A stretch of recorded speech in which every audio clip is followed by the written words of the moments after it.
I recently read an article that said more than 50% of first-time buyers in the UK receive some sort of financial gift from a family member to help them get on the property ladder. So, this is referred to as the bank of mum and dad, but I think it's just in general.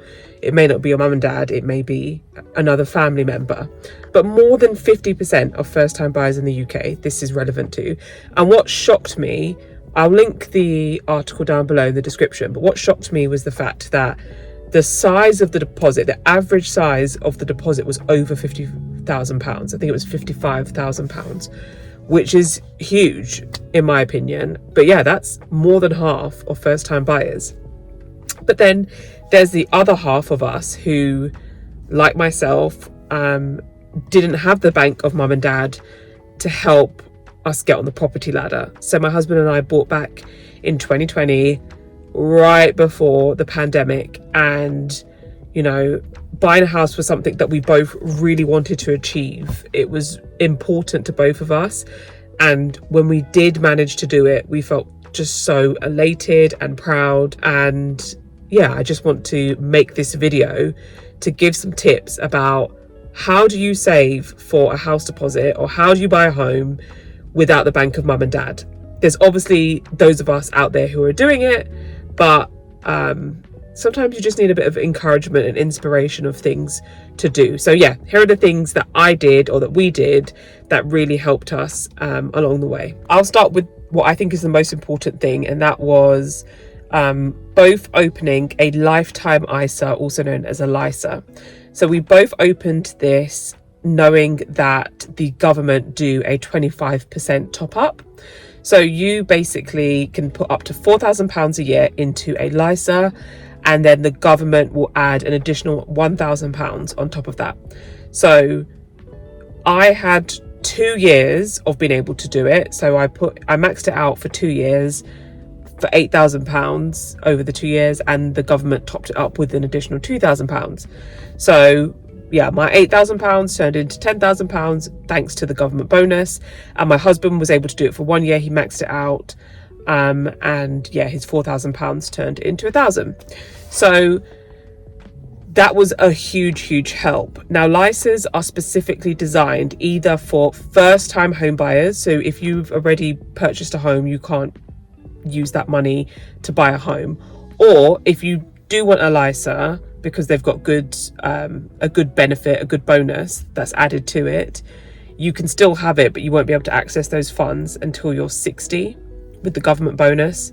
If you're willing to sacrifice the government bonus, then you can withdraw the money beforehand, but you just won't get the bonus. The next thing that was really essential in the journey of buying a home was sorting out our finances prior to starting the process. So I think about 6 months to a year beforehand, we started to really look at our finances from the perspective of a future lender. And it was more so me than my husband, because my husband is not really a spender anyway, but it was just important to look from that lens. So have everything in place, really kind of cut back unless it's essential.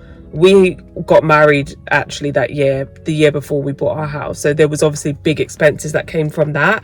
And actually, when it came to getting our mortgage, there were a lot of questions around our spending on our wedding, but we specified we were saving in order to pay for a wedding, etc. So we had to go through that with the lender.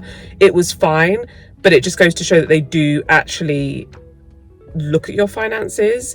I think maybe, I don't know if they do it more so if you're a first time buyer or not, but it felt like they were really meticulous with us. And yeah, that's something I would say is a really important thing to consider. One of the biggest things that allowed us to be able to purchase a house when we did was the fact that we used a 95% mortgage. I have I think 1 or 2 videos about this, which I'll also link below in the description, that I really go into details about it. I'm not going to do it in this video, but that was the only way actually we could have got on the property ladder without the bank of mum and dad. So I'm very grateful for 95% mortgages, because I feel like they're really designed for people who don't have the bank of mum and dad to help them, to hand them 50 grand, to hand them 20 grand, anything really. So that was a huge help. And I know 95% mortgages, for a while after COVID, they kind of came off the market and they weren't as readily available. But now they've really made a comeback. I think I've even heard of people saying 100% mortgages. I don't know about that. But yeah, for people who don't have the bank of mum and dad, I really think this is a big helping hand. Speaking of helping hand, I think Nationwide also have an interesting product for first-time buyers, and this is I think it's called Helping Hand. That's why I said speaking of helping hand. And basically, usually lenders use a multiplier of like 4.5 times your income or your household income to determine how much you could potentially lend up to. But with this Nationwide product, I think they've increased it to 5 or 5.5, something like that. So they'll allow you to borrow more just in order to get on the property ladder, essentially.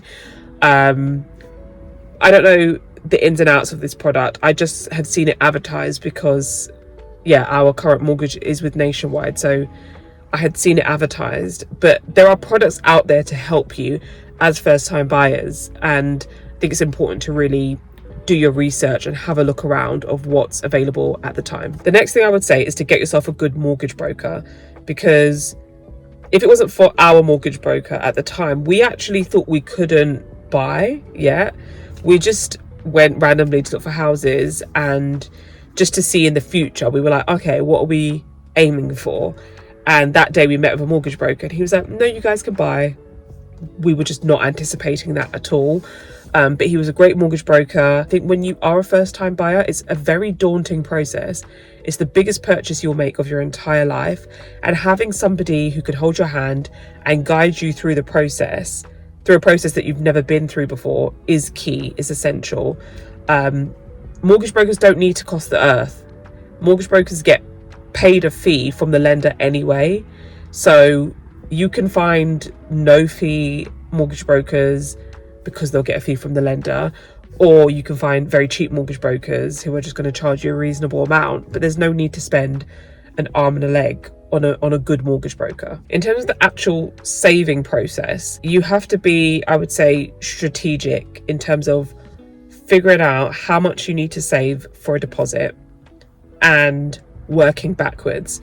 So say you are aiming to save £30,000 for a deposit, you need to then figure out, and you have a time frame that you want to be able to achieve that in, say 3 years, then you need to work backwards and see how much would you and your partner or whoever else it may be have to save per month over the next 3 years in order to achieve that £30,000. If you can break it down specifically, it makes it a lot easier to digest and probably a lot easier to achieve. The other thing to consider as a first-time buyer, you know when they say cut your cloth according to your size? If you don't have the bank of mum and dad, you probably can't buy as much house as you would have been able to if you did have the bank of mum and dad, and you decide, okay, I'm just going to work with what I've got. So as an example, my husband and I are both from Greater London, if that's what you want to call it, which obviously is the most expensive part of the UK. So we had a decision to make. Do we want to buy in that area,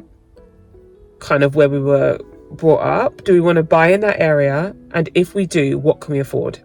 At the time, we could have afforded probably like a 2-bed flat or 2-bed maisonette, but that wasn't really what we wanted. So okay, we didn't want that, so we had to decide what were the other options. And for us, that was moving and being able to get the size house that we wanted. We just knew we couldn't have it all. We didn't have all this extra money. We only had what we had, and so we had to find a way to make the budget that we had work for what we wanted, but that did mean that we had to move further out. The last thing I would say is just try not to be discouraged. I feel like trying to buy a house in this day and age without financial help can be discouraging because house prices are astronomically expensive. The cost of living, I mean, to think about right now versus 5 years ago when we bought our house, it's a different ball game. It's even harder now because the cost of living is so insane. So it is easy to get discouraged, but I would say try and find a way to get encouraged.